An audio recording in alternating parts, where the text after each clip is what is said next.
Ce soir, on a le plaisir d'accueillir le docteur Andrew Fearon. Je ne sais pas si je dois le représenter ou si l'ensemble des gens qui sont ici le connaissent déjà. En tout cas, Andrew est le chef du département de météorologie de l'administration des services techniques de l'agriculture, du ministère de l'Agriculture ici au Luxembourg. Il est également le représentant du Luxembourg au groupe intergouvernemental des experts sur les changements climatiques, le fameux GIEC. Et puis membre de la délégation du Luxembourg à la Convention des Nations Unies sur le changement climatique. Andrew a fait son doctorat à Louvain-la-Neuve sous le contrôle du non moins connu professeur Dr Van Ypersdale. Donc voilà, on a une pointure à notre table ce soir et c'est avec un grand plaisir qu'on l'accueille et un chaleureux merci d'avoir accepté notre invitation à ce Resilience Talk de ce soir, Andrew. Voilà, vraiment merci.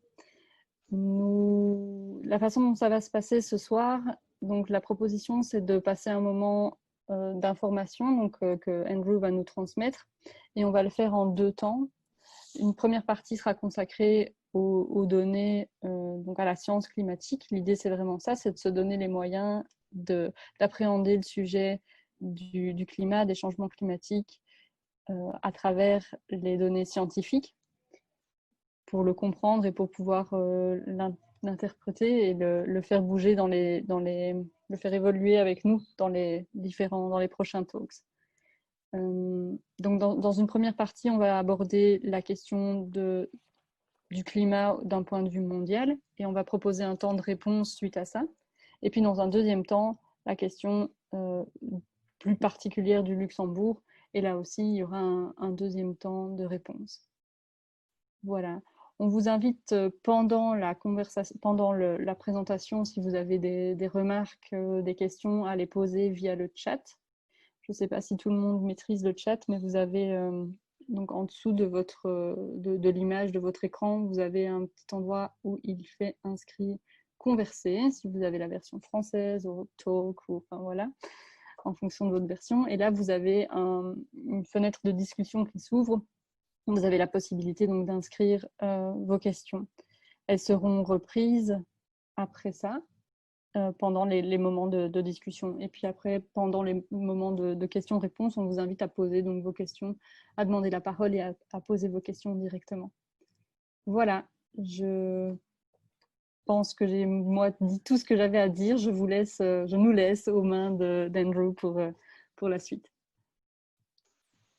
Oui, merci Delphine et merci pour cette introduction et merci aussi de m'avoir invité en tant que premier intervenant dans cette série.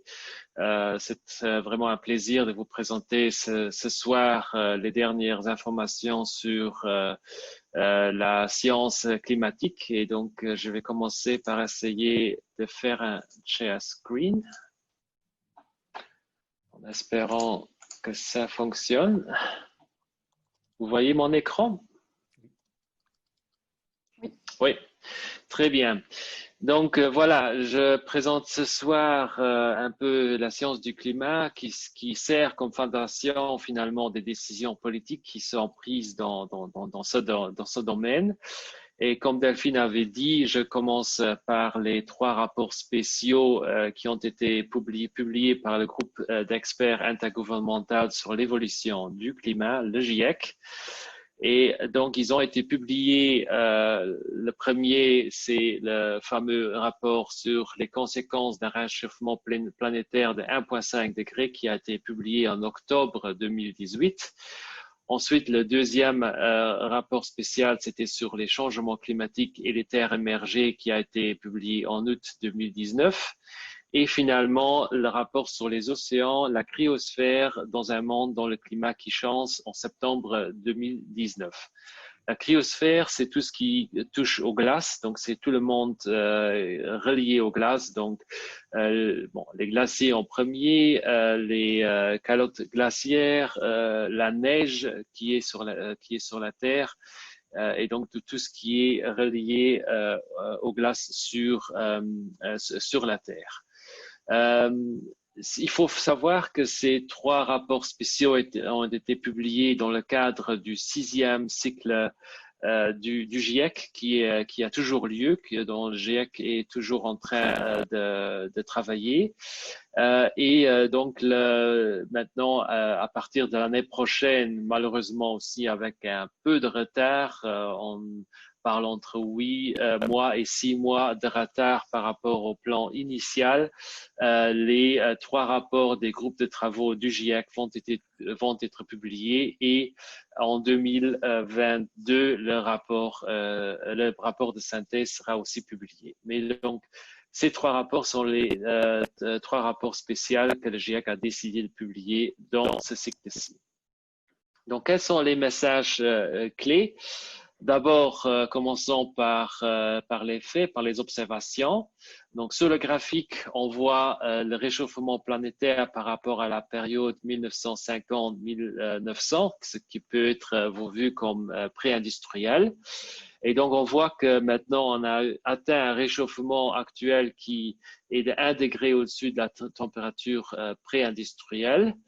On voit aussi sur le graphique donc les différents mois qui ont été observés sur la Terre jusqu'en 2017, qui était la date limite que le GIEC avait pu appréhender dans ce rapport.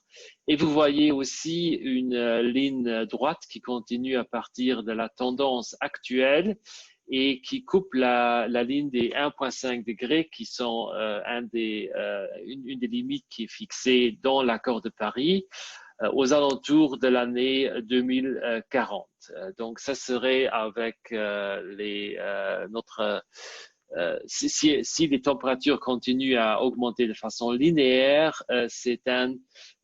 donc on atteindrait les 1,5 degrés aux alentours de l'année 2040. Mais bien sûr, cette moyenne de la température globale cache une partie des événements extrêmes et le GIEC a clairement noté aussi dans le rapport 1.5, mais aussi dans les 2 autres rapports, que la fréquence et l'intensité de certains événements climatiques et météorologiques extrêmes, surtout affectant la surface terrestre, ont augmenté. Mais aussi dans les océans, on voit des vagues de chaleur qui sont en train de s'intensifier et d'augmenter en nombre. Et aussi au niveau, par exemple, des précipitations, on voit en général sur tout le globe terrestre une intensification du cycle de l'eau. Ça veut dire qu'en fait, les périodes avec moins de précipitations se prolongent dans certaines régions, mais vraiment globalement, on voit une augmentation des précipitations extrêmes.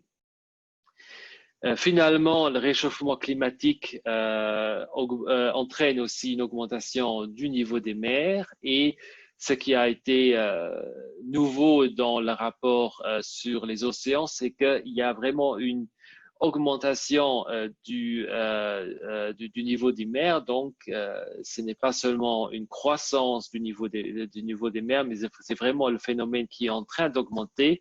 Et ceci s'explique principalement par le fait que jusqu'à présent, le réchauffement des océans a fait que l'eau prend plus de place parce qu'une eau qui est plus chaude prend plus de place et donc ça fait augmenter le niveau de la mer. Mais récemment, dans les dernières 30 années environ, une forte augmentation des glaciers, de la fonte des glaciers a été observée, ce qui entraîne aussi une augmentation du niveau de mer et aussi surtout la calotte glaciaire du Groenland est en train de fondre et donc effectivement il y a cette partie de l'augmentation du mer s'est accrue et donc on voit cette augmentation. En même temps, une partie du CO2 émis de façon anthropique est absorbée par les océans et ceci entraîne aussi une acidification progressive des océans, ce qui entraîne des problèmes au niveau des organismes vivants des océans, surtout au niveau des récifs coralliens. Donc ça, c'est pour la partie des observations. Maintenant, Le GIEC a aussi jeté un coup d'œil sur les conséquences et certains d'entre vous connaissent peut-être ces graphiques des incidences et risques pour certains systèmes avec des couleurs qui vont du blanc au violet. Le blanc, ça veut dire qu'il n'y a pas d'incidence qui a été observée ou qu'on n'attend pas à observer, si c'est dans le futur. Le jaune, ça veut dire qu'il y a des incidences locales qui ont été observées ou qui vont être observées. Le rouge, c'est vraiment une incidence globale et le violet, c'est une incidence globale qui est vraiment d'une ampleur extraordinaire. Et donc ici, on voit pour certains systèmes naturels gérés et humains, en fonction des températures, donc le zéro, c'est le zéro pré-industriel, donc c'est les températures pré-industrielles. Le 1 degré, c'est la température où on est plus ou moins aujourd'hui, donc on est en fait dans la partie, dans la bande grise que vous voyez là, ça c'est la température actuelle. Ensuite, on a aussi mis le 1,5 et le 2 degrés qui sont les deux seuils de température qui sont fixés dans l'accord de Paris. Et si on regarde la première barre, les coraux d'eau chaude, on voit que déjà aujourd'hui, on est dans la partie rouge. Donc, ça veut dire qu'on voit une incidence des changements climatiques au niveau global qui a été montré.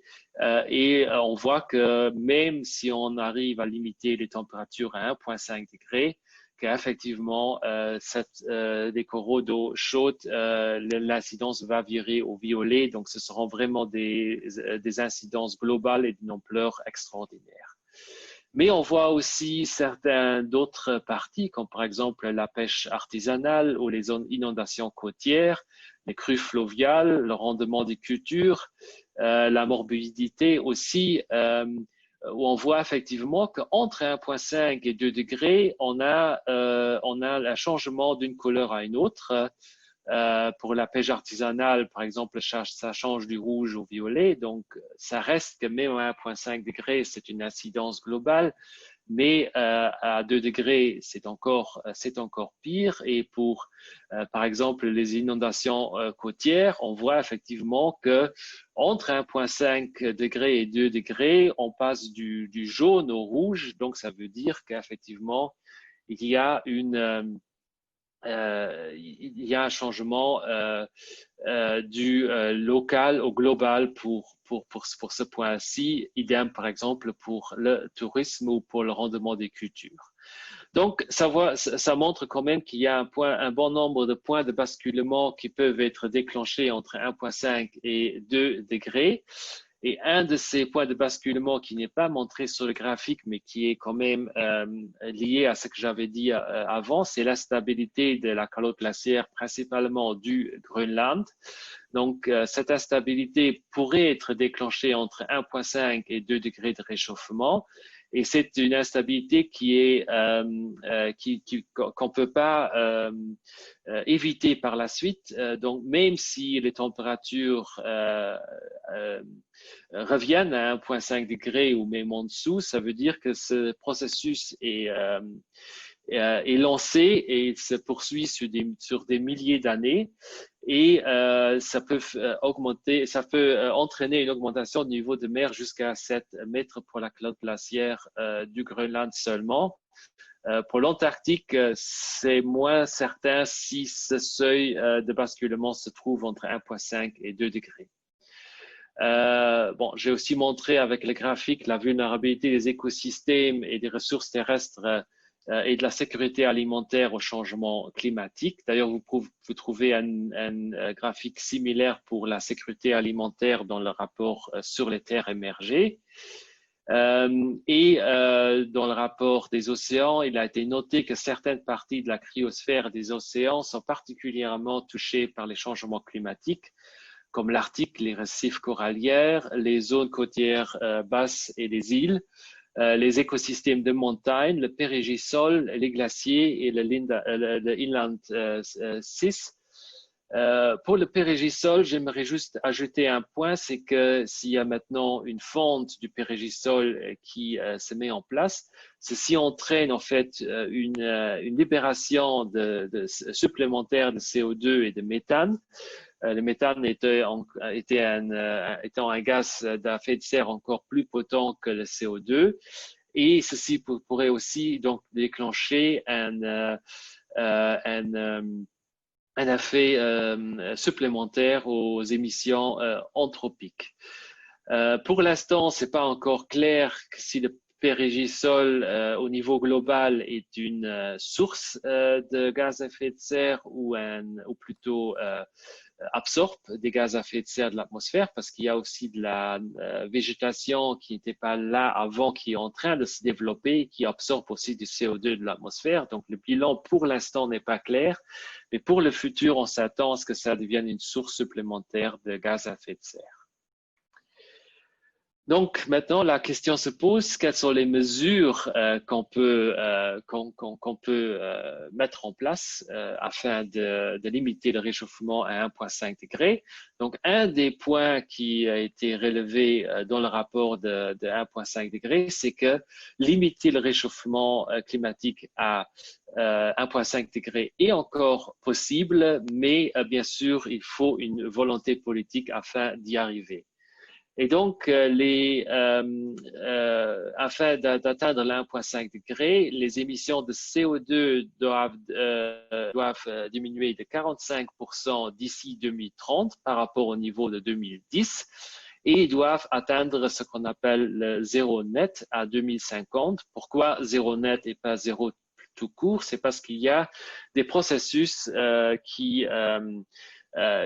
dont on ne peut pas éviter les émissions de gaz à effet de serre, par exemple la production de ciment, mais aussi l'agriculture. Ce sont des processus où les émissions sont inhérentes. Donc, tant que le processus est en place, il y a une émission de gaz à effet de serre.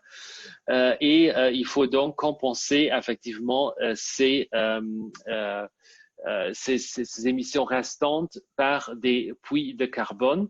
Et sur le graphique, vous voyez aussi qu'une grande partie des scénarios qui ont été évalués, ils ont effectivement des émissions nettes négatives dans le futur afin de compenser qu'on a dépassé les 1,5 degrés à un certain instant au cours du temps.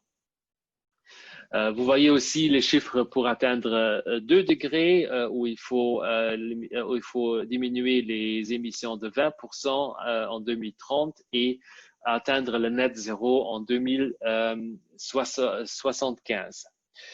En haut du graphique, vous voyez aussi les émissions de méthane, de carbone de suie et de protoxyde d'azote. Et vous voyez aussi que donc le 1, c'est les émissions en 2010. Vous voyez que les trois émissions qui ont un effet sur l'atmosphère doivent diminuer aussi afin de prendre le 1,5 degré. Pour le méthane, par exemple, on voit une diminution assez claire d'ici à 2030, mais on voit que les trois émissions ne diminuent pas à zéro. C'est suite au processus que j'ai expliqué avant. Et donc, quelles sont les solutions concrètes que le GIEC a mis en avant?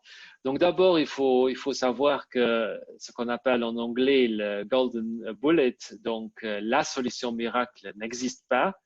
Afin d'atteindre la limite de 1,5 degré, ça exige une transformation sans précédent de nos systèmes énergétiques, de transport, de construction, les systèmes urbains, ruraux, industriels et aussi un changement du comportement humain. Donc, il faut vraiment une interaction entre tous les secteurs ainsi que le comportement humain. Le GIEC a aussi montré que la possibilité de mesures d'atténuation qui sont liées à l'utilisation des terres ne sont pas forcément en concurrence avec l'utilisation des terres et donc avec la sécurité alimentaire. Dans certaines régions, par exemple, une intensification agricole durable et l'agroforesterie peuvent donner des pistes intéressantes parce qu'ils absorbent du CO2 de l'atmosphère, tout en donnant la possibilité de mettre en place une agriculture durable qui permet de produire assez d'aliments pour nourrir la population humaine. Mais les changements de mode de consommation, la réduction des gaspillages et des pertes alimentaires peuvent aider aussi afin de réduire la pression sur la terre parce que c'est clair que moins on a de gaspillage, moins on a besoin de terre afin de produire des aliments et plus on peut utiliser ces terres effectivement pour, par exemple, mettre des forêts qui permettent d'absorber une partie du CO2 de l'atmosphère. Mais il est clair aussi que même à 1,5 degré, il y a des impacts des changements climatiques sur tous les secteurs humains, mais aussi sur les écosystèmes et la nature en général. Et donc, il faut que effectivement les mesures d'atténuation vont de pair avec l'adaptation aux impacts inévitables du changement climatique. Et ceci me mène à la fin de ma première partie de ma présentation. Donc, comme Delphine avait dit, je vais présenter des résultats pour le climat du Luxembourg dans la deuxième partie, mais je suis content de prendre des questions pour l'instant. Qui va oser poser la première question?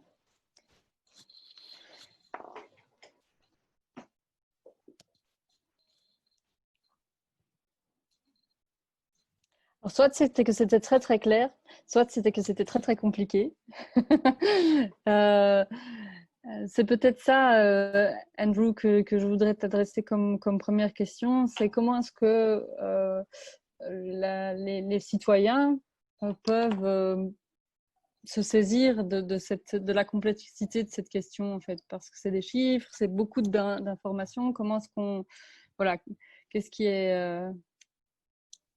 que nous, en tant que citoyens, on peut retenir de ça? Oui, bon, c'est toujours clair que les rapports et surtout le résumé pour décideurs, pour le GIEC, il est écrit dans un langage qui est quand même assez difficile d'appréhender. Bon, il existe effectivement des rapports écrits pour les citoyens sur certains sites web. Je vois ici dans le chat, il y a une traduction en français. Mais je pense que ça, c'est la traduction mot par mot du rapport pour décideurs. Je n'ai pas regardé le lien, mais je pense que c'est celle-là. Il existe aussi des traductions qui sont un peu plus faciles. Bon, sinon, il y a aussi beaucoup de sources que vous connaissez, je pense, tous, qui donnent un bon accès au rapport. Merci. Eric demande dans le chat quelles sont les principales sources ou nos moyens d'agir pour réduire les émissions. Comme j'ai dit avant, malheureusement, la solution miracle n'existe pas. Donc, il faut travailler sur tous les sources. Il faut travailler sur tous les secteurs. C'est un message très clair qui sort du GIEC. Bon, maintenant, il faut toujours voir en fonction des secteurs, en fonction de leur partie des émissions. Par exemple, le transport au niveau global est quand même un secteur qui émet entre 20 et 30% des émissions de gaz à effet de serre. Donc, ça, c'est un secteur qui peut, en tout cas, potentiellement descendre à zéro. Donc, c'est un secteur qui est assez intéressant de ce point de vue-là.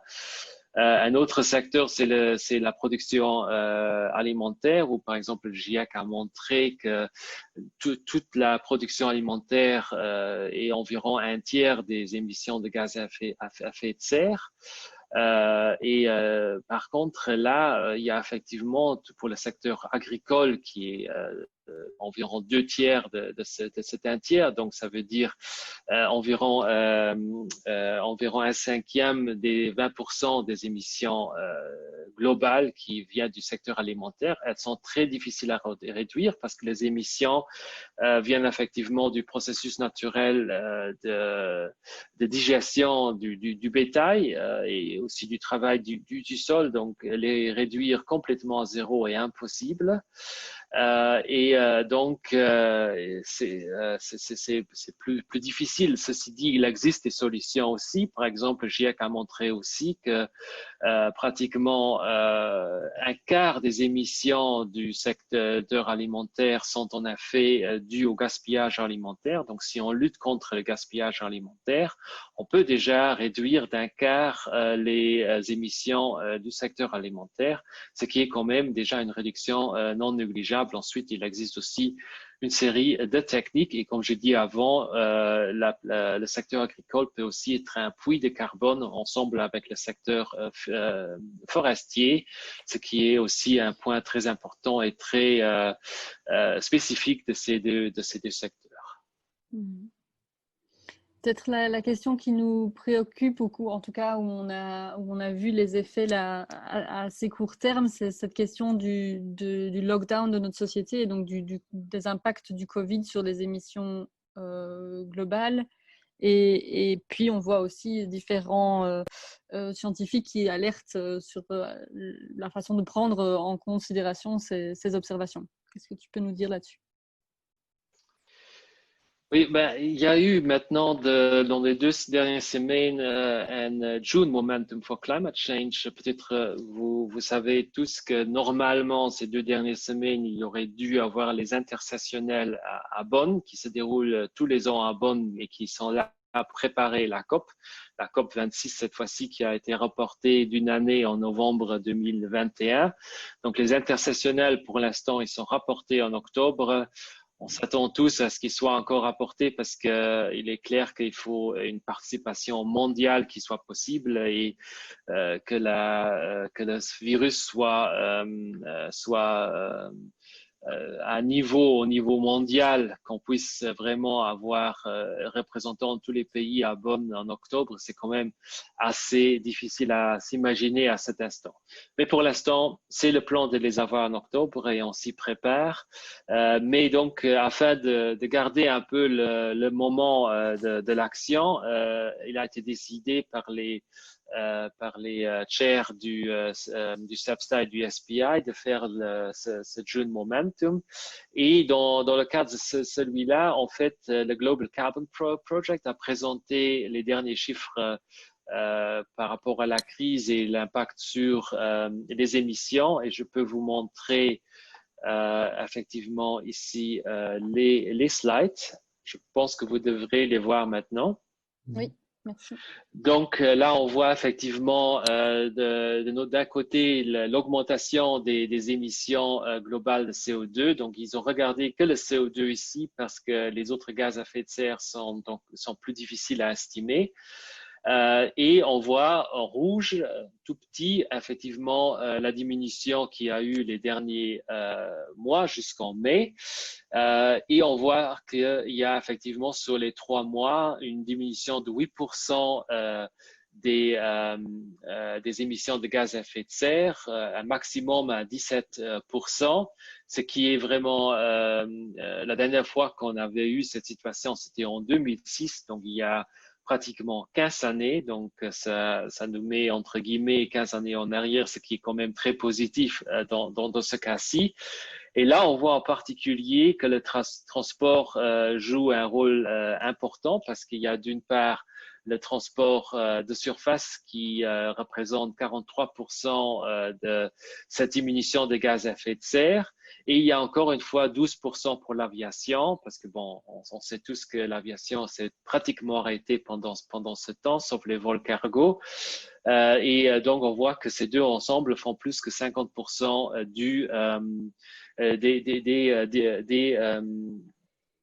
de la diminution qu'on a effectivement observée. Je dois dire que ces chiffres sont tout à fait une première estimation parce que normalement, le Global Carbon Project il fait des estimations au niveau annuel et tous les inventaires et tout ça, c'est au niveau annuel. Donc, c'était vraiment, ils ont dû faire un effort considérable afin d'arriver au niveau des mois. Donc, il se peut que ces chiffres vont encore changer un peu dans le futur, mais ça donne quand même une première approximation. Je dois quand même ajouter que les émissions ne sont pas les concentrations de gaz à effet de serre.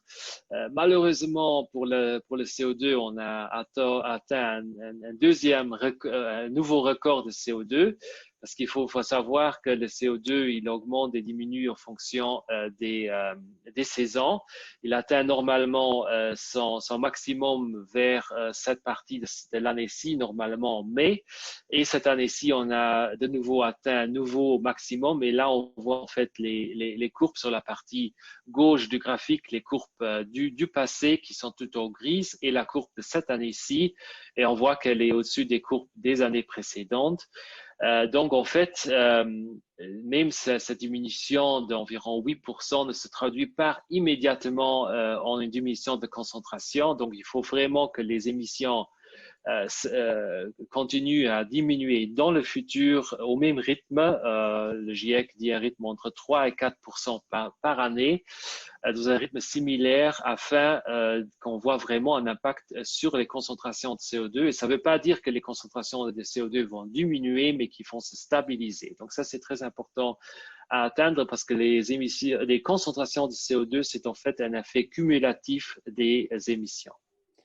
Et avant de rendre la parole au public, je continue une deuxième question dans ce sens-là. C'est alors qu'on a quand même un lockdown radical de la société, quand on voit qu'on arrive juste entre guillemets, hein, à 8% de diminution, est-ce que c'est pas extrêmement démotivant? Enfin, ça peut pas sembler extrêmement démotivant. Et pour nous, je crois activistes du climat, en tout cas, c'est un petit peu effrayant. Euh, non, des notes, il faut voir aussi que, bon, c'est vrai qu'on avait un lockdown. Il faut aussi savoir que le lockdown a été mis en place dans les pays d'une façon différente. Donc, il y a des pays comme Luxembourg, on a vraiment un lockdown assez fort. Il y avait des pays qui étaient encore plus forts, comme l'Italie, l'Espagne, où vraiment la vie tous les jours s'est effondrée. Et on voit d'ailleurs que dans certains pays, ils ont estimé qu'il y avait une diminution de 27%, ce qui est quand même assez remarquable. Par contre, il y a aussi d'autres pays, notamment les grands émetteurs comme les États-Unis, la Chine qui avait une approche beaucoup plus régionale où il y avait des régions qui étaient dans un lockdown très très strict, mais le pays entier était dans un lockdown qui n'était pas aussi strict. Bon, les États-Unis, on sait bien qu'eux, ils hésitent à donner dans un lockdown très strict pour des raisons économiques. Donc, en prenant tout ceci en compte, il y a certainement encore du potentiel. Et il faut aussi savoir que les émissions qui sont ici ils présentent bien une partie en ce qui concerne, par exemple, le transport de surface. Même si ici au Luxembourg, les autoroutes étaient assez vides, il restait quand même le transport routier et toute la logistique qui était toujours en place. Donc, il y a quand même encore du transport routier qui est en place et qu'on peut décarboniser aussi dans le futur, plus ou moins simplement, bien sûr, mais bon, ça peut se faire. Donc, il y a effectivement encore du potentiel là-dedans. Je vais rebondir du coup sur la question que Michel pose dans le chat. Est-ce que la solution serait l'arrêt total d'utilisation des combustibles fossiles du coup? Ça, ce serait une solution pour avoir un effet clair? Oui, oui, bien sûr. Le grand problème, c'est l'utilisation des combustibles fossiles. Ça, il y a pas de doute. Donc, comme j'ai dit, il faut réduire cette utilisation à zéro et ça peut se faire pratiquement dans tous les domaines. peut-être quelques domaines marginaux où on peut pas arrêter l'utilisation de combustibles fossiles. Par contre, il y a aussi d'autres processus qui émettent des gaz à effet de serre. J'ai mentionné l'agriculture, où c'est vraiment un processus naturel et on peut tout simplement pas réduire à zéro. Et c'est pour ces secteurs-là où effectivement il faut des puits de carbone aussi. Mhm. Nori, ça j'avais pris comme question. Frédéric nous demande, donc on parle en termes d'action individuelle par citoyen, on parle souvent de la réduction nécessaire de la consommation de la viande. Qu'est-ce que tu en penses? Bon, le GIEC s'est aussi prononcé là-dessus. Il a aussi effectivement dit qu'un changement de l'alimentation peut aider à combattre le changement climatique, mais il a aussi été clair que ça ne veut pas dire une diminution à zéro de la consommation de viande. La raison étant de plusieurs parties. Par exemple, pour produire des animaux, sauf si on devient vraiment que purement végétal, il y a toujours des produits animaux qu'on utilise, le lait, les œufs par exemple, qui ont aussi un emprunt carbone assez fort. Et donc, il y a aussi des études qui ont été publiées après le rapport spécial sur les terres émergées dans la littérature qui montre en fait que une alimentation où chaque troisième repas contient de la viande et les autres repas sont purement végétales et moins émettrices en gaz à effet de serre comme une consommation purement végétarienne qui inclut des œufs et du lait.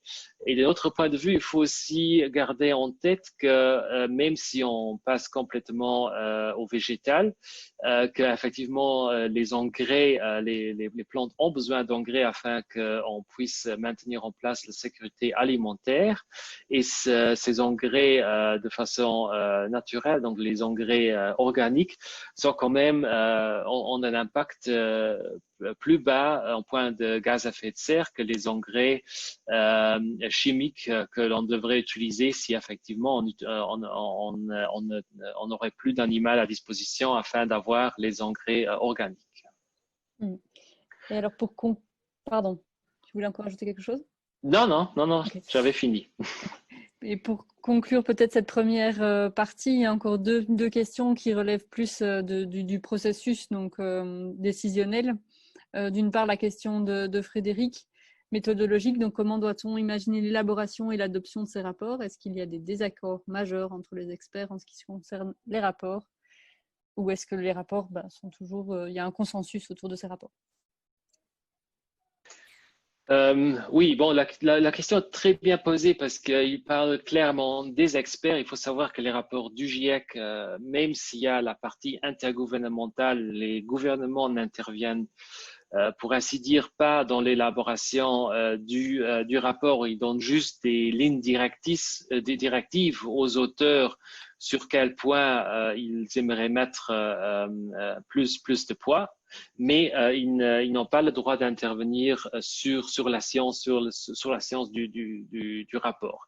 Donc, c'est toujours les auteurs, les experts, les scientifiques qui ont le dernier mot. Donc, si on fait une proposition en plénière en tant que représentant gouvernemental qui ne reflète pas la science, les auteurs le disent clairement et ce point n'est pas pris en compte. Donc ça, c'est la première clarification qui est quand même très importante. Et donc Frédéric a tout à fait raison, effectivement. Qui peut avoir des désaccords. Ceci dit, il faut savoir qu'il y a un consensus vraiment majeur et je dirais universel sur les fondements des changements climatiques. Il n'y a aucun expert du GIEC qui mettrait en cause les causes du changement climatique qu'on observe, ni l'observation du changement climatique, ni ses causes. Et bon, aussi les solutions générales ne sont pas mise en cause. Par contre, comme dans tout débat scientifique, il y a toujours des discussions sur les détails. Je dirais, par exemple, comme que la question qui a été posée par avant, quels sont les secteurs les plus intéressants? C'est quelque chose sur lequel le GIEC ne s'exprime pas exactement parce qu'il y a aussi un désaccord entre les scientifiques. L'un pense peut-être que la solution miracle, c'est le transport. L'autre pense peut-être que c'est plutôt dans le domaine alimentaire ou dans le domaine industriel. Et donc, ça montre aussi qu'il y a effectivement sur ces points-là des désaccords entre les scientifiques, mais c'est tout à fait normal dans le processus scientifique et c'est d'ailleurs de cette façon que la science en général peut avancer. Si on n'aurait pas ces discussions-là, effectivement, le processus scientifique ne pourrait pas commencer. Et d'ailleurs, ça s'est reflété aussi dans les questions qui sont posées parce qu'il y a toute une élaboration des rapports. Donc, il y a des questions qui sont soumises aux experts, tant par d'autres experts qui ne sont pas inclus dans le GIEC, mais aussi par les gouvernements. Et par exemple, le rapport des 1,5 degrés, il a reçu un peu plus de 50 000 commentaires, ce qui est quand même un nombre significatif. Et ça montre que quand même, il y a un discours scientifique très fondé qui est derrière les rapports du GIEC. Et donc maintenant, on va passer à une question qui concerne plus les décisions du coup, qui sont prises sur base de ces rapports. Mathieu te demande comment, si tu vois une différence entre les promesses des diplomates dans le cadre des réunions des Nations Unies par rapport aux actions réelles que les pays entendent mener ou mènent dans le monde entier, donc du coup, dans un premier temps. Oui, bon, il y a certainement d'une certaine façon des désaccords, mais je les vois d'une façon différente. Je pense que il y a quand même bon, un des points faibles d'une façon, mais ça peut aussi être un point fort de l'approche de la CNUC, de la Convention cadre des Nations Unies sur les changements climatiques, c'est que toutes les décisions doivent se prendre par l'unanimité. Ça veut donc dire que certaines parties qui sont moins actifs dans la lutte contre le changement climatique peuvent aussi freiner les discussions. Par contre, c'est aussi possible que s'il y a une décision qui se prenne ou des partis plus ambitieux comme l'Union européenne ou les îles insulaires, les petites îles insulaires, donc on peut aussi bloquer des décisions. Donc ça peut aller dans les deux sens, ça peut être une force ou une faiblesse. Et ce qui me frappe toujours, parce qu'il faut savoir que les COP se déroulent d'une certaine façon, au moins en deux parties, je dirais. Il y a une partie qui est vraiment dédiée aux négociations, et je viens de décrire un peu le processus dans cette partie, mais il y a aussi toute une partie où il y a aussi bien le monde des organisations sans profit qui sont là, les NGOs, mais aussi le monde industriel qui est présent. Et il est toujours intéressant de passer dans ces parties-là si on est dans les négociations parce que la dynamique est tout à fait différente et l'action est beaucoup plus forte dans ces domaines. Et surtout, ce qui, moi, personnellement, me donne vraiment de l'espoir qu'on peut arriver à résoudre le problème et à vraiment limiter à 1,5 degré, c'est que maintenant, on voit une très forte poussée pratiquement des industries. Et donc, ils mettent à l'avant même les grands acteurs mettent en avant le changement climatique et effectivement, on voit qu'ils sont en train de pousser très fort dans cette direction et de proposer des solutions parfois très innovatives. Et donc, si on voit cette différence, ces différentes dynamiques, c'est quand même assez intéressant. Et on ose prendre la dernière question sur le permafrost ou bien on n'ose pas?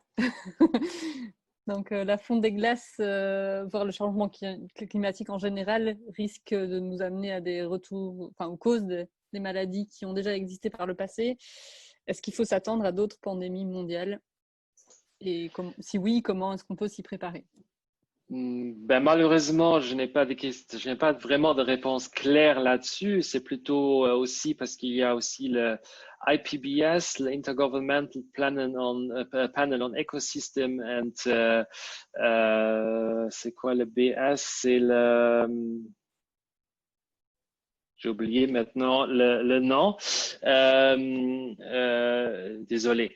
En tout cas, pour donc c'est plutôt ce panel qui s'occupe de celui-là, de ce point de vue-là. Et par contre, j'ai entendu que le GIEC éventuellement veut inclure des informations pratiquement en dernière minute dans le rapport, dans le 6e rapport d'évaluation. Comme j'ai dit, que dans la première partie, sera publié l'année prochaine.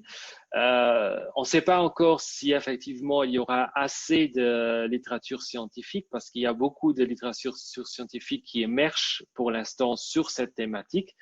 Mais il faut savoir que afin d'avoir que ce soit reflété dans le rapport du GIEC, il faut vraiment une grande partie d'un consensus scientifique sur le point, et donc on va voir si effectivement ça pourrait être inclus. Ah, je vois que Frédéric et Nori m'ont aidé. Donc, c'est le Intergovernmental Science Policy Platform on Biodiversity and Ecosystem Services, l'IPBS. Désolé. Merci. Je propose qu'on te laisse passer à la deuxième partie de ta présentation qui concerne le Luxembourg en particulier, même s'il y a encore des questions dans le chat, mais on pourra y revenir. Tout à fait, avec plaisir. Donc, je vais de nouveau faire un share screen. Voilà. Par contre, je suis sur le mauvais slide. Voilà. Vous voyez mes slides? Oui. Très bien.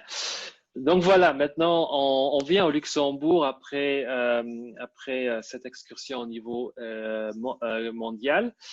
Donc je vais un peu présenter le climat luxembourgeois, et donc comme Delphine avait dit dans son introduction, je suis chef du service météorologique de l'administration des services techniques de l'agriculture. C'est le plus ancien service météorologique du pays. On a été fondé en 1907, et c'est pas par hasard qu'on est attribué au ministère de l'Agriculture, de la Viticulture et du Développement rural, parce que c'est clair que le secteur agricole est quand même le premier secteur touché par les aléas météorologiques, et aujourd'hui aussi les aléas climatiques qu'on observe au Luxembourg. Donc, ceci nous met dans une position qu'on a effectivement au Luxembourg une série de températures à Luxembourgville qui remontent vraiment très loin, jusqu'en 1838. Et vous voyez ici la ligne rouge qui représente les moyennes annuelles de la ville de Luxembourg, comme j'ai dit, 1838 à 2019, avec malheureusement une interruption d'une vingtaine d'années entre 1895 et 1910. Donc, on a malheureusement une petite interruption dans la série, mais ça montre quand même une tendance très claire, surtout si on regarde les lignes bleues qui représentent des moyennes des températures sur 30 ans. Ce sont des lignes qui sont définies par l'Organisation météorologique mondiale. Donc, sur 30 ans, on considère que ceci peut représenter effectivement une normale climatique. Et donc, si on compare la différence entre la première des lignes bleues qui est de 1861 à 1890 et la dernière qui est celle de 1981 à 2010, on voit qu'il y a une augmentation de la température moyenne de 1,3 degrés. Mais si on regarde un peu plus les détails, on voit aussi que sur la dernière partie du graphique, qu'il y avait finalement que 2 années qui étaient en dessous de la moyenne de 1980 à 2010. Donc, ça montre effectivement que le changement climatique est en train de s'accélérer. Voilà, ceci montre effectivement que le changement climatique est bien arrivé au Luxembourg et le fait qu'on est au-dessus des 1 degré, c'est tout à fait ce qu'on s'attend parce que les terres se réchauffent plus rapidement que les océans. Ça fait effectivement, donc ça explique le fait que sur les terres émergées, on voit effectivement un réchauffement qui est plus accentué qu'au niveau mondial. En ce qui concerne les températures, la série remonte entre guillemets qu'à 1854. C'est quand même une série très longue. Et on voit aussi les barres bleues, on voit les sommes annuelles de précipitations en Luxembourgville.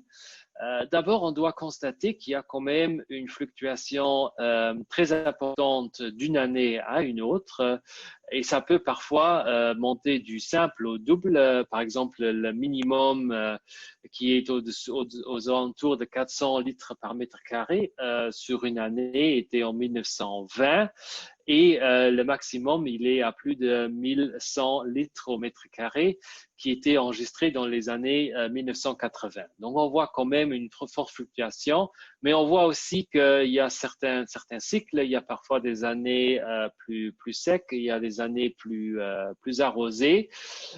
Et ensuite, si on regarde effectivement les moyennes sur les mêmes périodes qu'avant, qui sont ici mis en rouge, on voit qu'il n'y a pas vraiment de tendance claire en ce qui concerne les sommes annuelles. Parfois, ces moyennes ont tendance à augmenter un peu, parfois ils ont à diminuer. Il y a des tests statistiques que l'on peut faire si ces changements sont vraiment liés à un phénomène ou si c'est juste aléatoire. Et les tests statistiques, dans ce cas-ci, disent qu'ils sont vraiment aléatoires. Malheureusement, la même chose est vraie si on regarde les sommes des différentes saisons. C'est qu'en été, on peut avoir une légère donc il y a peut-être quelque chose qu'on observe en été, qu'effectivement il y a une diminution des précipitations en été, tandis que dans toutes les autres saisons, pour l'instant, on ne voit pas encore de tendance claire ni à l'augmentation ni à la diminution des précipitations en somme annuelle ni en somme saisonnière. Et juste pour vous donner une idée quand même de la variabilité des précipitations sur le pays, qui est quand même très forte, et je dois dire que si je montre ce graphique-ci à l'étranger, les experts sont quand même toujours assez surpris parce que bon, Luxembourg c'est un petit pays, mais on voit quand même ici c'est une moyenne pour la normale climatique la plus récente, donc de 1881 à 2010. Et on voit effectivement qu'à Harsdorf, on avait une moyenne de 1055 litres par mètre carré sur l'année, tandis que le long de la Moselle, on voit effectivement qu'il n'y a que 727 litres sur mètre carré à Rémisch, par exemple. Donc, c'est quand même un gradient très fort qui va du nord-ouest vers le sud-est du pays. Et sur cette carte, on voit aussi clairement les grandes zones climatiques du Luxembourg. D'abord, la bordure occidentale qui est généralement la plus arrosée.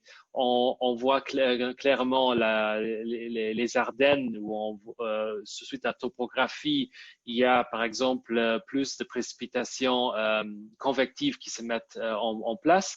Le plateau du Grès luxembourgeois et finalement la région mosellane qui est généralement la moins arrosée du pays.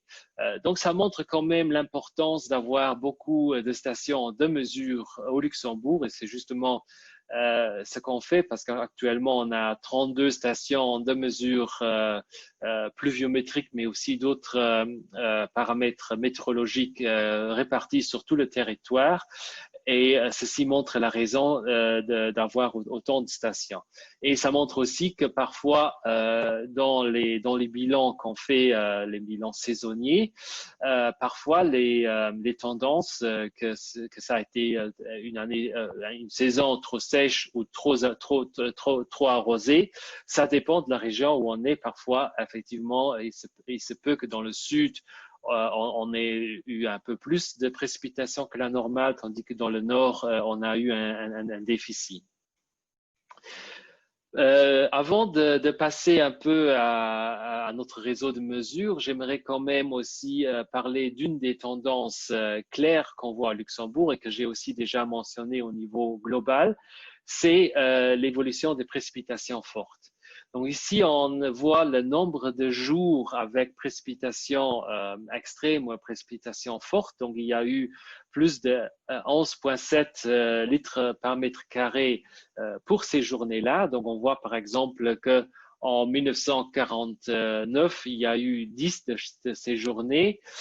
Ici aussi, on voit une très forte fluctuation de ces journées. Dans les années 70, on avait une année où il y avait que 2, tandis que le maximum est au-dessus de 25 journées par année. Par contre, si on regarde de nouveau les tendances sur 30 ans qui sont marquées en bleu, on voit une claire tendance qui est vers l'augmentation. Et en fait, sur la moyenne 1951 à 1980, il y avait en moyenne 15 jours avec des précipitations fortes, tandis que sur la période la plus récente, 80 à 2010, il y avait 18 jours de précipitations fortes. Donc, il y a une augmentation de 3 jours et effectivement, les tests statistiques sont conclusifs dans ce cas. Donc, c'est pas un système aléatoire. Et d'ailleurs, comme j'ai dit avant, c'est quelque chose qu'on observe au niveau mondial et ça s'explique assez facilement par le cycle de l'eau qui est en train d'augmenter. C'est aussi un fait, une observation et ceci explique pourquoi effectivement les précipitations fortes sont en train d'augmenter. Ce qui veut dire, en contrepartie, comme les sommes annuelles et saisonnières n'évoluent pas autant au niveau climatique, ça veut donc forcément dire que les périodes entre les précipitations sont en train d'augmenter aussi. Donc, il y a des périodes avec sans précipitations qui en sont en train de s'allonger. Voilà, j'aimerais juste revenir un peu sur notre réseau de mesures. Donc, vous voyez ici, donc comme j'ai dit, c'est 32 stations et on voit clairement qu'ils sont assez bien répartis sur les pays. Ils sont vraiment possibles de représenter toutes les zones climatiques du pays. Toutes les stations sont équipées de mesures de température, de précipitation et d'humidité de l'air. D'autres ont aussi d'autres capteurs comme la température du sol, par exemple, les heures d'ensoleillement, mais aussi certaines, environ 9 stations aussi des mâts à 10 mètres où on mesure la vitesse et la direction du vent. Sur base de ces observations, on met en place des modèles de prévision spécifiques pour l'agriculture. J'ai mis quelques exemples ici dans le domaine de la vigne, par exemple, mais aussi dans les prairies où c'est effectivement important de savoir les températures afin de savoir quand est-ce qu'on peut les couper. Et toutes les données sont disponibles en ligne sur agrimeteo.lu et bien sûr, on est toujours en train d'étendre et de voir l'équipement des stations s'il est toujours en place. Donc, comme je vous ai dit, vous pouvez aller voir sur le site agrimeteo.lu où les données sont publiées pratiquement en temps réel avec un laps d'environ environ 7 minutes. Les valeurs brutes de 10 minutes sont publiées afin qu'on ait vraiment un laps de temps minimum. Et on peut même s'abonner à un service d'email et d'SMS pour avoir certains paramètres climatiques, les prévisions climatiques, mais aussi pour le secteur viticole, par exemple, c'est intéressant. On a un système en place via SMS où ils peuvent avoir une alerte si les températures dépassent un certain seuil afin de voir s'il y a une gelée tardive qui se met en place. Parce que ça, c'est clairement aussi un point qui est en train de se mettre en place, c'est que les gelées tardives sont en train d'augmenter parce que la viticulture, mais aussi les arbres horticoles sont en avance par rapport au passé, parce que les températures sont plus hautes, mais ça n'évite pas, comme c'est passé d'ailleurs cette année-ci, qu'il y a des gelées tardives encore en mai. Cette année, on avait des gelées tardives en mai, et ça fait que souvent les gelées tardives ou apparaissent à un instant où effectivement les fleurs sont les plus sensibles à ces gelées. Et finalement encore, pour vous dire, pour ceux qui veulent creuser un peu plus dans les données, il y a ce qu'on appelle les atlas hydroclimatologiques du Grand-Duché de Luxembourg. Vous pouvez trouver toutes les données vérifiées, validées des températures, des précipitations, de l'ensoleillement, de l'humidité, du vent et ainsi de suite. Et tous les 3 mois, on publie aussi un bulletin météorologique sur la saison et une fois par année sur toute l'année, où on montre effectivement sur quel point la saison ou l'année a différé de la normale, et on soulève aussi l'impact de ces différences sur l'agriculture.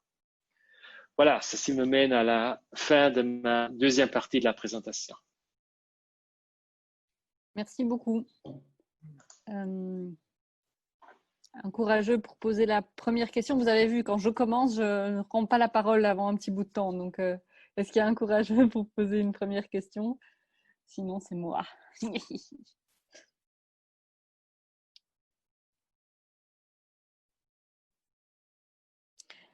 Non?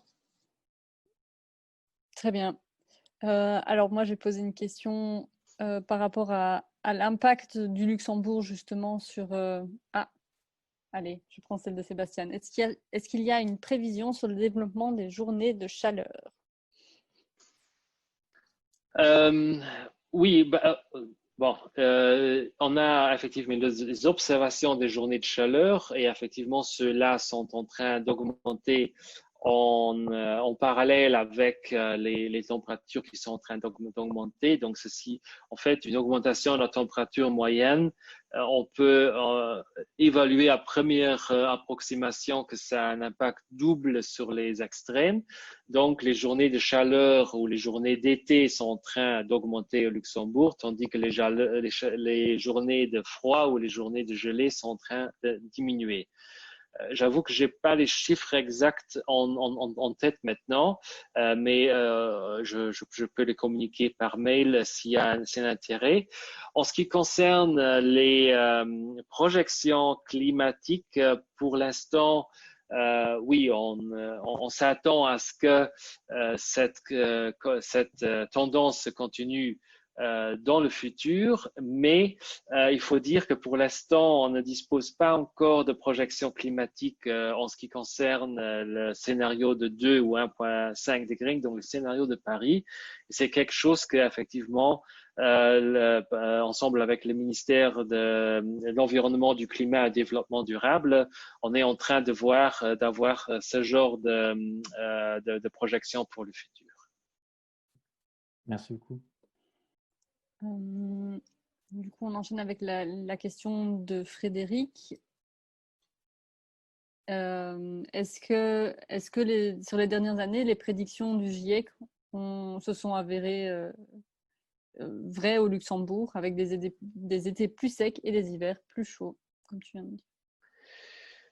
Il faut dire que les projections telles que ceux du GIEC, on peut pas les comparer à des années spécifiques. Ça, c'est pas possible. Par contre, le premier rapport du GIEC qui remonte à 1990, les projections commençaient en 1980, non, c'était en 1998, le premier rapport du GIEC, et les projections ont commencé en 1995. Et effectivement, on peut comparer maintenant avec les observations, et ça colle de façon très très bien. Effectivement, bon, il y a toujours des petites incohérences. Aussi, il faut dire que les scénarios d'émission du GIEC n'étaient pas tous tout à fait corrects. Surtout du premier rapport, il y avait l'émission le plus haut qui était un peu surestimé par rapport à ce qui a vraiment été émis. Mais si on prend un scénario d'émission qui correspond plus ou moins à ce qui a vraiment été émis, on voit effectivement que les projections s'avèrent très clairement. En ce qui concerne les étés plus secs et les hivers avec plus de pluie, le GIEC dit aussi que ça, c'est quelque chose qui est local, donc ça ne se produit pas dans toutes les régions du monde. Il y a effectivement des régions où on observe ces tendances. Comme j'ai dit avant, au Luxembourg, bon, pour les températures, la tendance est très claire. Pour effectivement les précipitations, pour les hivers, il n'y a pas de tendance statistique qu'on observe. Par contre, pour les étés, on est à la limite d'avoir une tendance que l'on peut qualifier de statistiquement relatif à moins de pluie pour les étés. Mais par contre, chose qu'on observe très clairement au Luxembourg, c'est dû au fait que les températures sont en train d'augmenter, des périodes où il y a peu ou pas de pluie, comme celle qu'on avait maintenant ici au printemps de cette année-ci. On avait pratiquement un peu plus d'un mois sans vraie pluie au Luxembourg. On entre beaucoup plus rapidement dans une sécheresse agricole suite au fait que les températures sont plus hautes et donc il y a plus d'évapotranspiration qui se met en place. Et donc, suite à ceci, on entre beaucoup plus rapidement dans des sécheresses agricoles que c'était le cas dans le passé, mais c'est plutôt dû aux températures qui augmentent qu'au changement des précipitations. Tu as commencé ta réponse par dire on ne peut pas comparer les prévisions du GIEC par rapport à ce qu'on observe. Tu peux expliquer un petit peu pourquoi ? C'est parce que ces modèles, en fait, les modèles du GIEC, ils travaillent différemment des modèles de prévision météorologique. Donc, il faut savoir que pour avoir une bonne prévision météorologique, il faut une idée la plus détaillée possible de l'état actuel de l'atmosphère. Et c'est pour ça que les observations sont tellement cruciales dans la prévision météorologique. Donc, si on connaît exactement, ou le plus exactement possible, l'état actuel de l'atmosphère, et ça c'est vrai pour le globe entier, pas seulement pour une région, mais pour le globe entier, on peut avoir une confiance pour les prévisions météorologiques de plus en plus loin.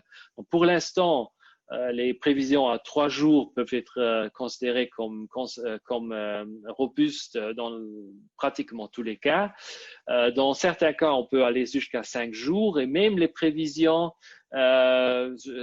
au-delà des 5 jours, à 7 jours, même les prévisions saisonnières semblent avoir une certaine, on pense qu'ils ont une certaine confiance dans nos régions.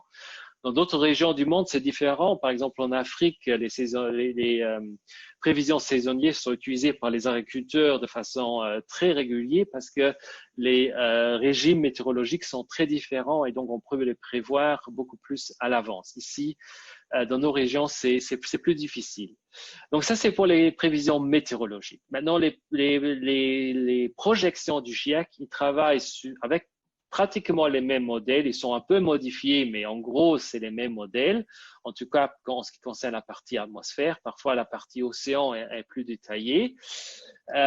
Mais sont démarrés en 1850, donc il y a plus de 150 années. Et ensuite, on leur donne aucune donnée observée. Donc, ils fonctionnent vraiment en continu. Et comme le système météorologique est chaotique, ça veut pas dire qu'ils reprennent les années telles qu'ils étaient. Donc, une année qui était mondialement très chaude peut être très froid dans un modèle du GIEC. Et ça ne veut pas dire que le modèle est faux. Ce qu'il faut faire, c'est qu'on regarde vraiment les moyennes climatiques, donc au moins 30 ans d'observation et 30 temps du modèle et on les compare l'une avec l'autre. Et c'est seulement ces données-là qu'on peut comparer entre les modèles GIEC ou les modèles climatiques en général et les observations. On ne peut pas les comparer une année par une année. Ça, c'est pas possible. Nous avons un autre Frédéric qui te demande si le service a des données sur les îlots de chaleur urbains au Luxembourg et l'impact du coup des villes. Ben, oui, oui et non. Oui, on l'a parce que, par exemple, la série que j'ai montrée de Luxembourgville, forcément, la ville de Luxembourg, elle s'est agrandie au fil du temps. À partir de 1838, donc, l'îlot de chaleur de la ville de Luxembourg est caché dans cette série. Par contre, on n'a pas encore vraiment fait des analyses, on n'a pas encore eu la possibilité de faire des analyses. Quelle est la partie de l'îlot de chaleur qu'il y a dans le signal des 1,3 degrés et quelle est la partie qui est vraiment due au réchauffement climatique global. Mais c'est une analyse qu'on aimerait faire dans le futur, mais qu'on n'a pas encore fait.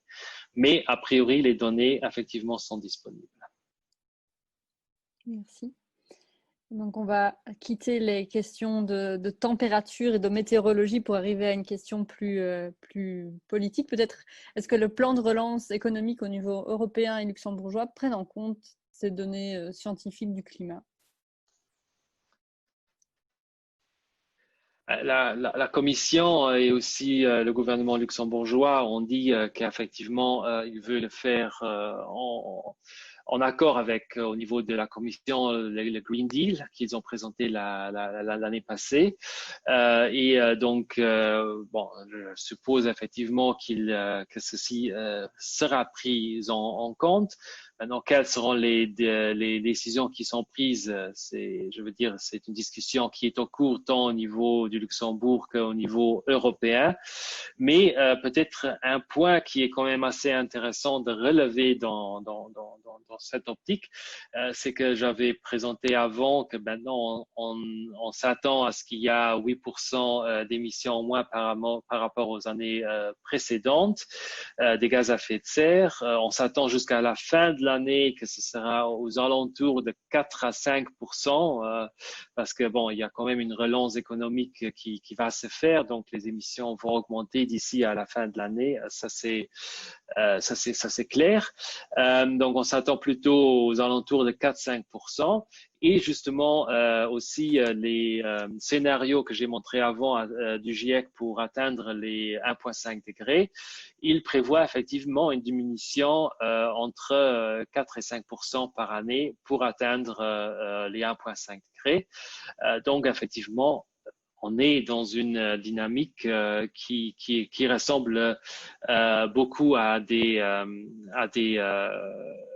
effectivement ce qu'on aurait besoin pour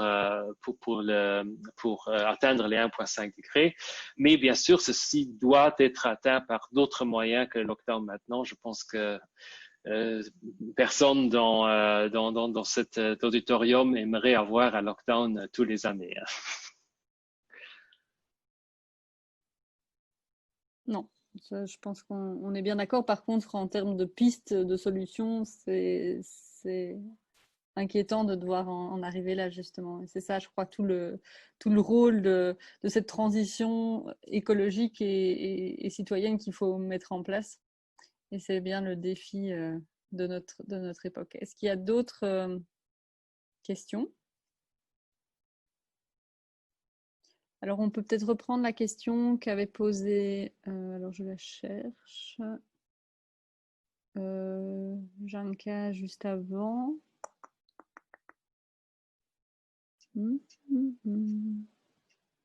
Voilà. Pourriez-vous parler de pas concrets qui vont se prendre pour atteindre l'objectif de la diminution de la hausse de température dans le cadre des SDGs, donc des objectifs de 2030?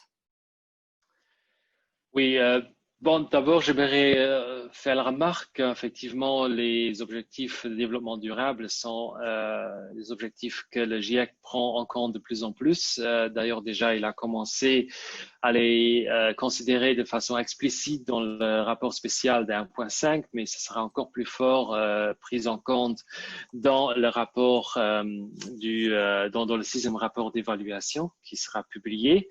Le GIEC a aussi montré que pour je dirais, pas seulement la grande majorité, mais la majorité écrasante des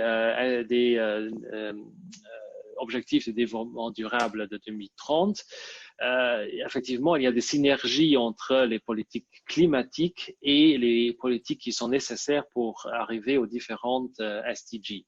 Donc, il y a une grande synergie entre les différentes politiques qu'on peut mettre en place.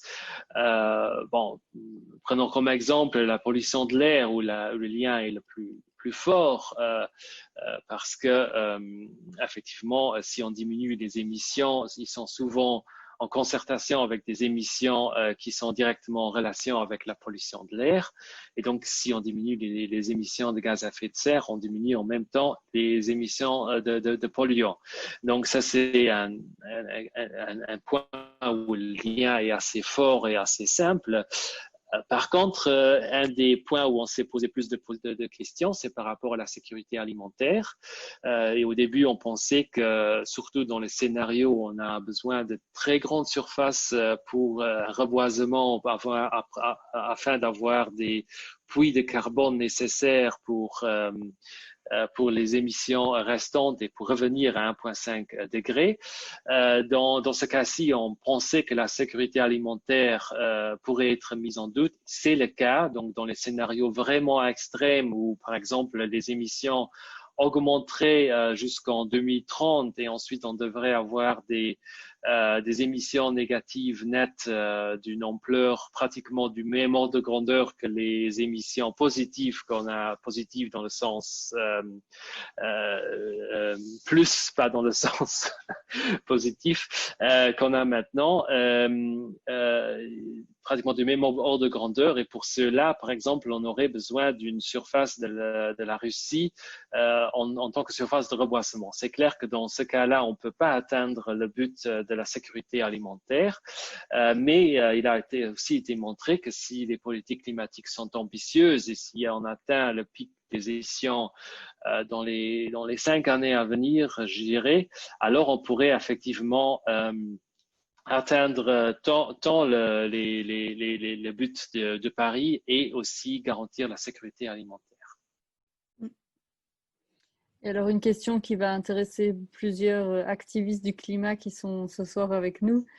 Donc, est-ce que, comme le propose la diplomate Christiana Figueres, est-ce que la désobéissance civile non violente serait une solution pour forcer les institutions à répondre à la crise climatique?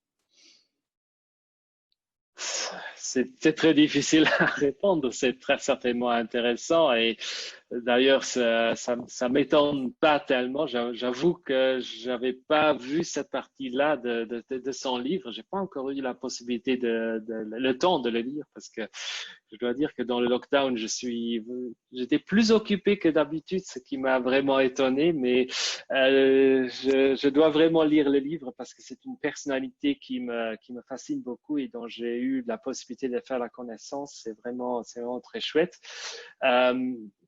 Bon, mon point de vue très personnel là-dessus, je pense qu'il faut agir sur tous les niveaux. Je pense que les négociations politiques font partie du jeu. Ça, c'est la partie, je dirais, la partie la plus